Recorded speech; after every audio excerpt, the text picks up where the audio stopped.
कक्षा 9वीं के सभी विद्यार्थी ध्यान दें। आज की इस क्लास में वार्षिक परीक्षा के लिए हिंदी का सेट ए हम कंप्लीट करेंगे। 6 सेट मैं आपको दूंगी ताकि आप अच्छे से वार्षिक परीक्षा की तैयारी कर सके। तो आपको अच्छे से 6 सेटों को कंप्लीट करना है। साथ में आंसर भी मैं आपको इनके बताऊंगी। तो आज हम सेट ए पढ़ेंगे। तो बिना किसी देरी के शुरू करते हैं। तो ये आपका पहला प्रश्न, सही विकल्प चुनिए। पहला है छायावाद के प्रवर्तक माने जाते हैं। कौन माने जाते हैं? जयशंकर प्रसाद। दूसरा है प्रेम वाटिका के रचनाकार हैं। तो इसका आंसर आएगा आपका रसखान। तीसरा है रसात्मक वाक्यम काव्यम परिभाषा किसकी है? यह परिभाषा आचार्य विश्वनाथ की है। अगला प्रश्न है आपका, किस जानवर को कभी क्रोध नहीं आता है? तो किसको कभी क्रोध नहीं आता है? गधा को। अगला है माता पिता में समास है। माता पिता में कौन से समास है? द्वंद्व समास। छठा है मृत्यु का तरल दूत कौन था? तो इसका आंसर आएगा आपका तेज प्रवाह से आता पानी। अभी आपके सही विकल्प हो गए हैं। अब हमारे अगले प्रश्न में क्या है? तो अगला प्रश्न है आपका रिक्त स्थान की पूर्ति कीजिए। पहला है सोने का घड़ा शराब से भरा हो तो डेडेस निंदा करेंगे। कौन निंदा करेंगे? सज्जन।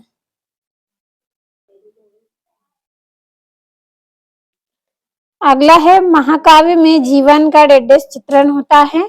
विस्तृत चित्रण इसमें होता है। तो यहाँ पे हम भर लेते हैं विस्तृत।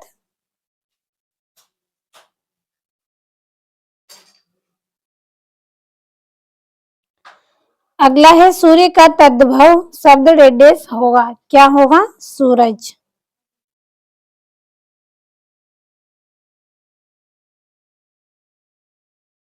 अगला है हमारा कुकुर नहीं जाएगा तो डेडेस नहीं जाएगा। तो इसका आंसर आएगा हम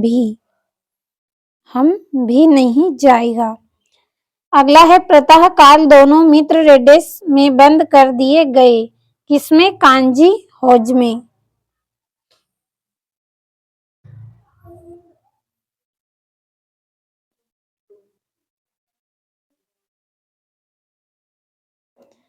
अगला है दो बैलों की कथा गद्य की डेडेस विधा की रचना है। किसकी है? कहानी।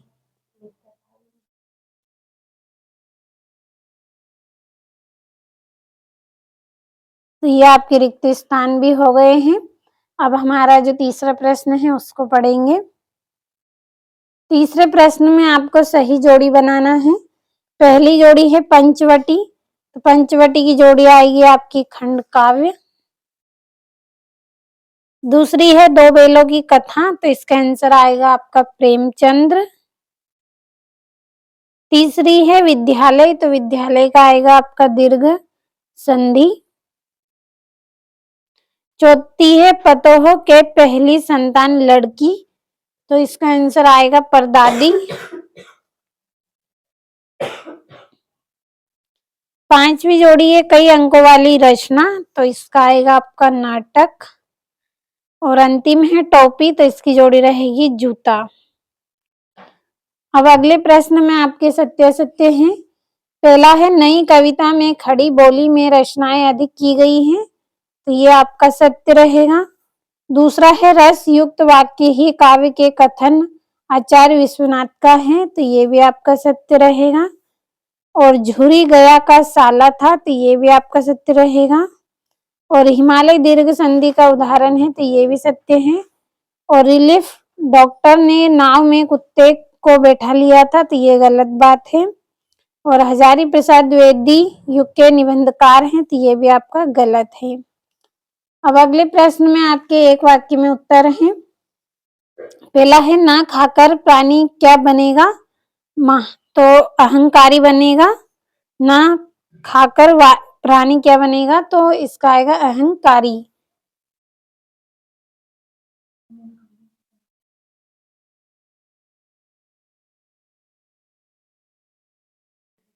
अगला है नायक के वृहद जीवन का चित्रण किस काव्य में होता है?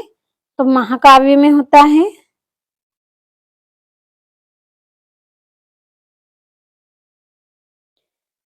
तीसरा का आंसर रहेगा आपका हीरा। तो इसको आप पढ़ लीजिए। तो यहाँ पे मैं केवल आंसर लिख रही हूँ इसका हीरा।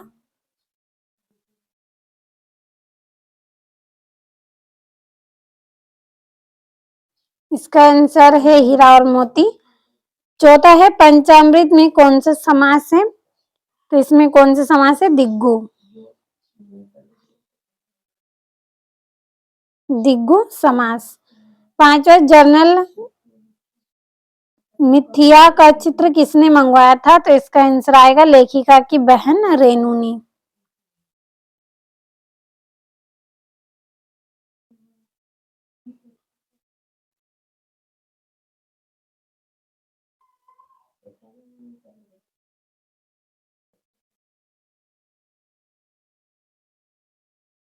लेखिका की बहन रेनू ने मंगवाया था।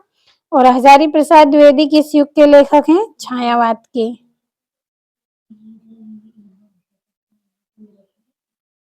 छायावाद के लेखक हैं। अब ये आपका छठा प्रश्न है, ये सातवां। तो अच्छे से पढ़ लीजिए आप सभी प्रश्नों को। आपका समय बचाना है, इसलिए मैं यहाँ पे आपको पढ़ के नहीं बता रही हूँ। ये आपका यहाँ पे 10वां है, 11वां, 12वां, 13वां प्रश्न 2-2 नंबर के हैं। और ये आपका 18वां प्रश्न है, जिसमें संदर्भ प्रसंग व्याख्या करनी है आपको 3 नंबर में।